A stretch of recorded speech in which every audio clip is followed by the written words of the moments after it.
خیبر پختونخوا کے ضلع تورغر میں پولیو کا نیا کیس رپورٹ۔ نیشنل EOC کے مطابق رواں سال پولیو کیسز کی مجموعی تعداد 30 ہو گئی۔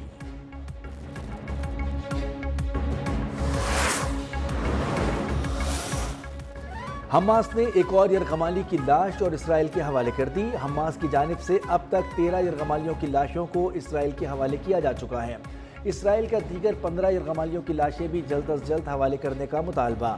یورپی یونین کی خارجہ پالیسی کے سربراہ کا اسرائیل پر پابندی لگانے کا انتباہ، سیز فائر معاہدے پر عمل درآمد اور غزہ میں انسانی امداد میں اضافے پر زور۔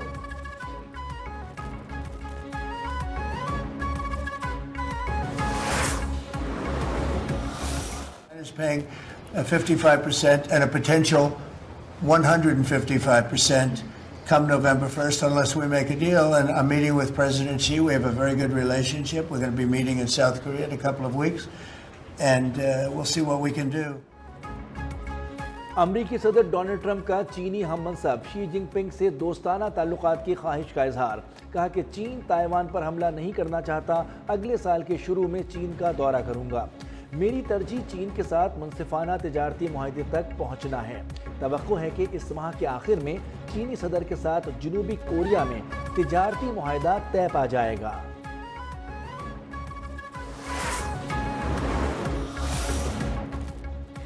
ایشیا کپ کی ٹرافی چاہیے تو آ کر وصول کر لیں۔ ٹرافی دینے کی تقریب 10 نومبر کو دبئی میں ہوگی۔ ایشین کرکٹ کونسل نے بھارتی بورڈ کو آگاہ کر دیا۔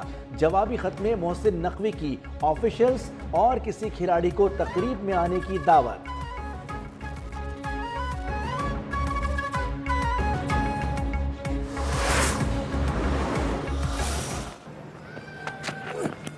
Oh, that's a beauty. That really is a beauty, and yes, given out. Catch it! Catch it is the call. That's got to be out. Saud Shakil caps it. Rawalpindi test میں دوسرے روز کا کھیل۔ پاکستان کی پہلی اننگز میں 333 کے جواب میں جنوبی افریقہ کی بیٹنگ۔ 185 رنز پر 4 کھلاڑی آؤٹ۔ اس سے قبل پاکستان کی جانب سے کپتان شان مسعود 87، سعود شکیل 66، عبداللہ شفیق 57 رنز بنا کر نمایاں رہے۔ کیف مہاراج کے 102 رنز کے عوض 7 شکار۔